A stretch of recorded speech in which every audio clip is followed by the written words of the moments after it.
미국의 34대 대통령이 아이젠하워인데 이분이 대통령직에서 물러나고 얼마 후의 일입니다. 한 기자가 인터뷰를 했어요. 각하, 대통령이셨을 때하고 지금하고 어떤 게 달라졌습니까? 어떤 변화가 있습니까? 라고 물었습니다. 아이젠하워 대통령이 이거 많은 변화가 있는데 그 중에 가장 큰 변화가 바로 이 골프장입니다. 그러는 거예요. 그래서 왜 골프장에 무슨 어떤 변화가 있었는데 그러십니까? 아이젠하워 대통령이 내가 대통령일 때는 골프장에서 나를 이기는 사람이 없었는데 지금은 전부 나를 이깁니다.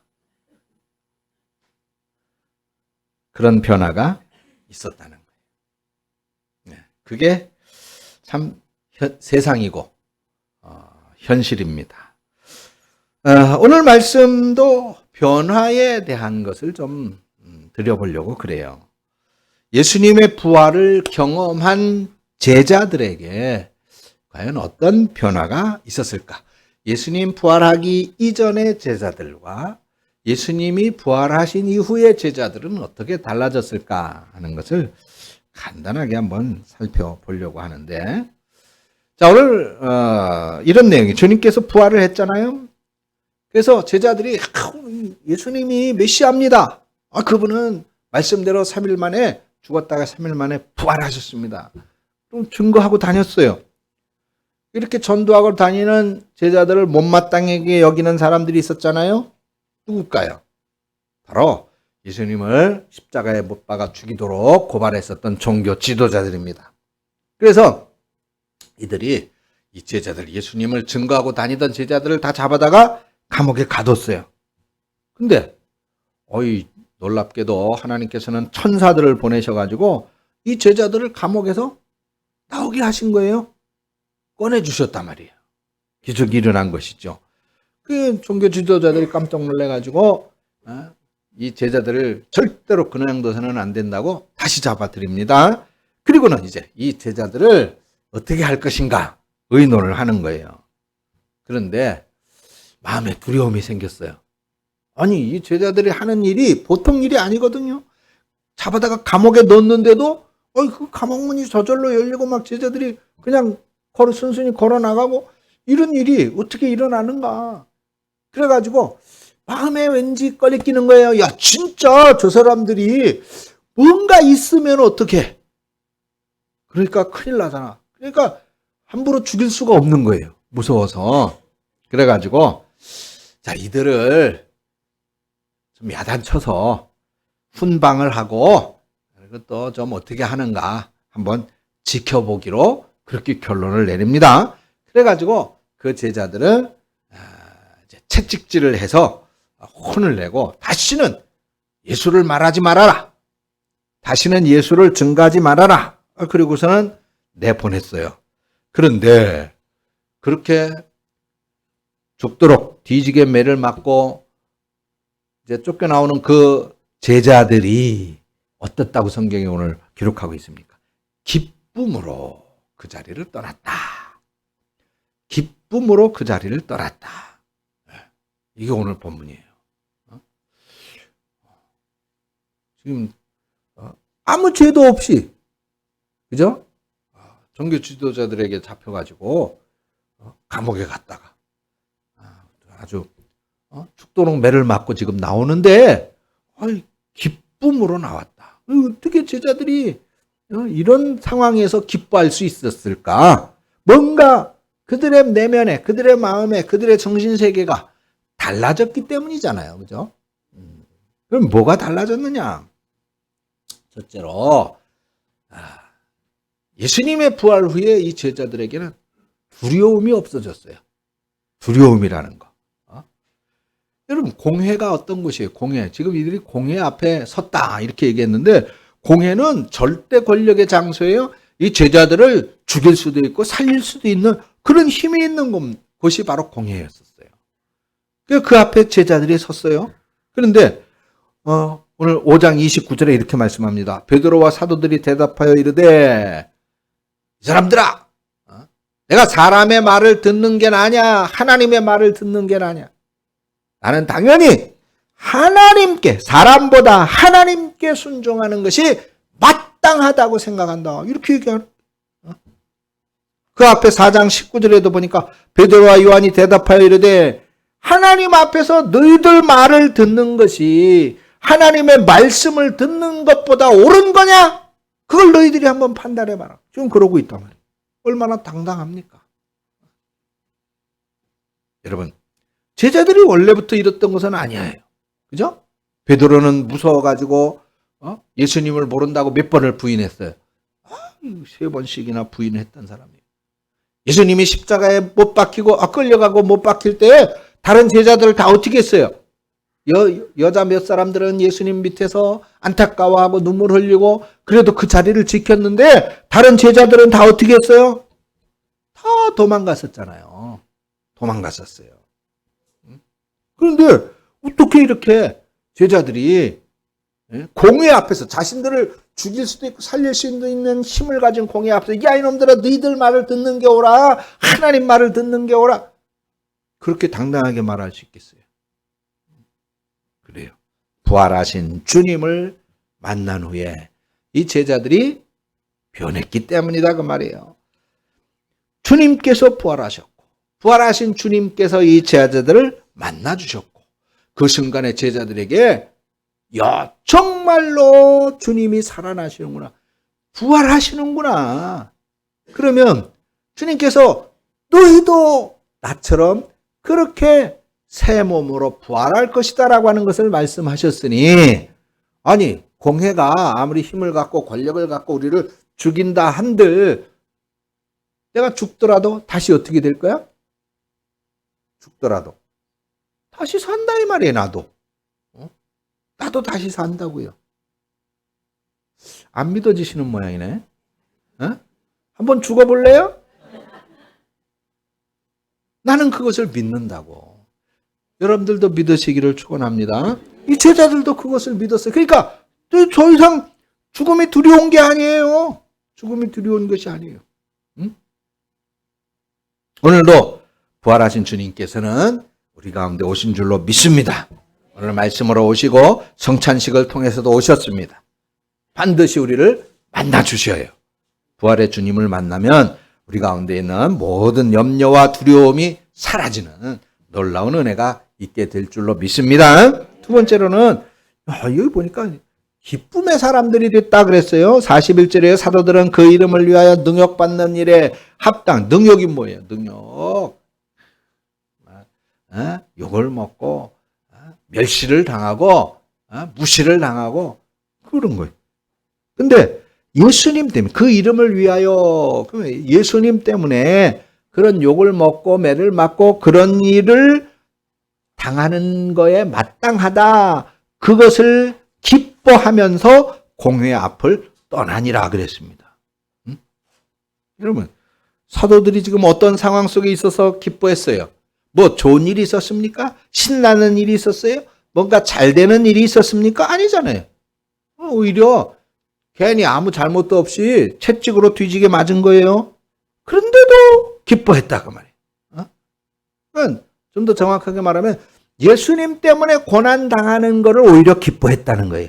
예수님 때문에 채찍질 당하는 거, 그거 좋은 일이야, 당연한 일이야. 야, 나 예수님 때문에 매 맞았어. 이렇게 기뻐하고 있는 거예요. 근데 어떻게 그럴 수 있어요? 어떻게? 오늘 세례 받으신 문희석 성도님, 또 임미자 성도님 세례를 받으셨습니다. 이분들은 이제 공회 앞에 나는 그리스도인입니다. 선언을 한 거예요. 내가 그리스도인이라고 어디 가서 야, 네가 무슨 그리스도인이야? 너 예수 진짜 믿어? 너 정말 하나님이 있다는 거 믿어? 야, 네가 교회 나가느니 우리 집 강아지가 교회 나가는 게 낫겠다. 그런 말을 들을 수도 있을 수 있어요. 그러면 그럴 때 입을 찢어버릴까 말을까 막 그러면서 싸우면 돼요, 안 돼요? 안 되는 거예요. 오히려 그런 말을 들을 때 어떻게 했다고 이 제자들? 기뻐했다. 그래. 예수님 때문에 내가 그렇게 곤란해지는 거, 욕을 먹는 거, 비난을 받는 거, 당연해. 그래, 네가 보기에는 내가 그렇게 못나 보이고 부족해 보이고 전혀 하나님 믿을 것 같아 보이지 않아도 그래도 나는 하나님이 택한 사람이고 하나님의 사람이고 그래서 하나님 계신 그곳에 나는 구원받아 가게 될 것이라고 하는 것을 믿어 라고 한다면 그가 바로 바른 신앙의 사람이요 하나님의 백성이다 말입니다. 그런데 왜 그러냐? 그거는 그냥 우리가 내가 그렇게 얘기해서가 아니에요. 예수님께서 그렇게 말씀해 주셨잖아요. 어디에서? 산상수훈에서 마태복음 5장 11절 12절에 이렇게 말씀했습니다. 나 때문에 너희가 욕을 먹고 너희를 박해하고 거짓으로 너희를 거슬려 모든 악한 말들을 할 때에 너희에게는 복이 있나니 기뻐하고 즐거워하라. 하늘에서 너희의 상이 크민이라. 할렐루야. 그래요. 나 많이 욕해줘. 그 순간에 하늘에는 내 상이 많아지는 거야. 그런데 지가 뭔 더러운 짓을 하고 잘못을 하고 죄를 저질러서 욕먹는 건 그거는 아니지. 그건 욕먹어도 싸고 예수님 때문에 주일날 내가 교회 가고 내가 어떤 일 다 뒤로 제키고 그냥 교회 일에 먼저 교회 행사에 먼저 참석하고 하나님의 일에 먼저 참석. 그런 것 때문에 저게 미쳤어. 예수 믿더니 미쳤어. 그런 소리 듣는 게 기뻐할 일이고 그런 소리를 들을 때 그런 상황에서 소리를 들을 때 하나님 앞에서 상이 크다 이 말입니다. 믿으십니까? 그렇습니다. 여러분 항상 하나님 앞에서 조건과 상황 우리가 기뻐하는 거는 그래 뭔가 좋은 일이 있을 때 기쁘잖아요. 그죠? 좋은 일이 있을 때 그건 신랑이 선물을 해준다거나 또는 회사에서 승진을 한다거나 그런 일이 있으면 기쁘잖아요. 이거는 조건에 의하여 기뻐지는 것입니다. 조건에 의해서 상황에 의해서 기뻐지는 거예요. 그런데 또 다른 기쁨이 있어요. 이런 조건과 상황과는 상관없이 기뻐지는 거. 우리 성도들에게만 있어지는 기쁨인데 이 기쁨을 예수님은 희락이라고 그랬습니다. 희락. 사랑하는 성도 여러분, 어떠한 상황에서도 어떤 조건에서도 그죠? 하나님 때문에 예수님 때문에 기뻐할 수 있는 우리 성도 여러분들 되어지시기를 축원합니다. 교회 안에는 사실 여러분들 여기 있는 모든 분들이 다 나는 죄인입니다. 나는 죄인이기 때문에 예수가 필요합니다. 그래서 나는 교회에 왔습니다. 이렇게 고백하는 사람들이잖아요. 그러니까 죄인들만 모여 있는 곳이 세상에는 딱 두 군데가 있어요. 어디예요? 감옥하고 교회요. 여기는 의롭고 거룩한 예수님 같은 분들만 있는 게 아니에요. 죄인들이 있는 곳이. 감옥은 근데 좀 다른 게 있어요. 나는 죄인이 아닙니다. 그러면서 죄인인 나쁜 놈들이 거기 있는 거고. 교회는 스스로가 나는 죄인입니다. 그러고 있는 분들이. 그게 다른 거예요. 그런데 그러다 보니까 사실은 여러 가지 또 교회 아니라고 다 향기롭고 아름답고 깨끗하고 거룩하고 그렇게만 합니까? 그렇지 않지요.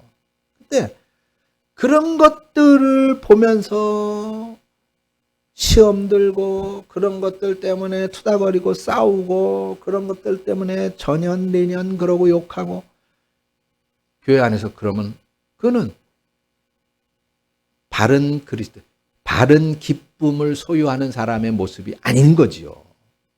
어떠한 경우에도 오직 주만 바라보고. 오늘 오후에 이제 김현호 목사님 오셔서 설교하실 텐데 제목이 뭐예요? 주보에 있잖아. 바라봅시다. 누구만? 주만 바라보자는 거예요. 주만 바라보는 그 상황, 그 모습 속에서는 어떠한 상황에서도 어떤 조건에서도 우리는 당연히 구원의 그 큰 은혜와 복으로 말미암아서 기뻐해야 될 줄로 믿습니다. 그것이 바로 어떠한 상황과 조건을 넘어서는 기쁨인 거예요. 그게 바로 희락입니다. 희락. 예수 믿는 사람들은 항상 싱글벙글이에요. 싱글벙글.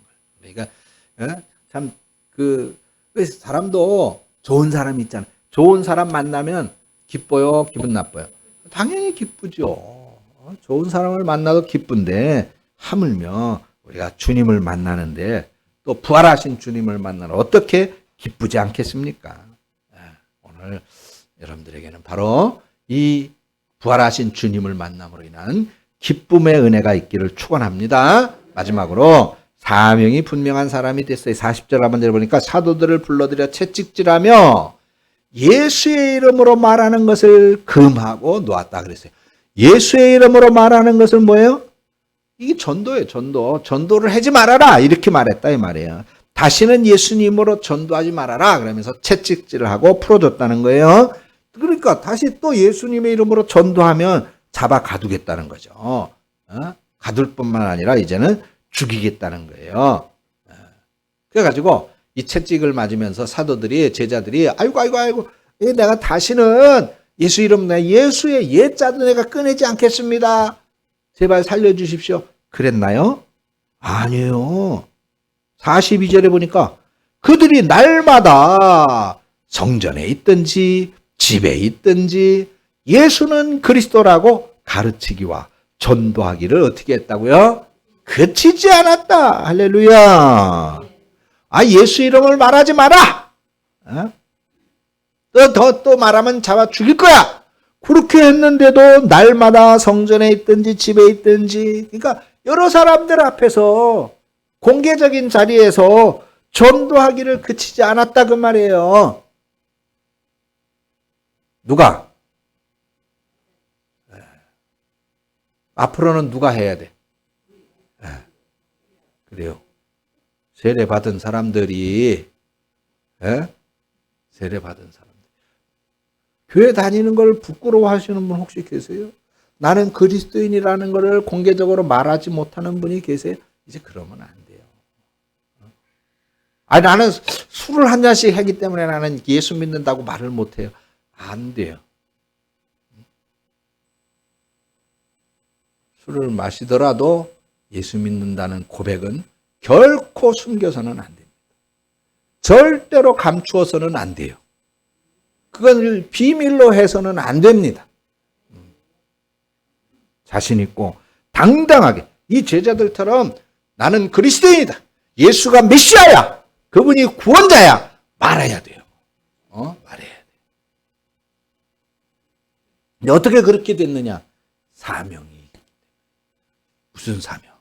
너희들이 세상 끝까지 나의 증인이 되어야 한다라고 하는 이 사명을 비로소 확신하고 깨달은 거예요.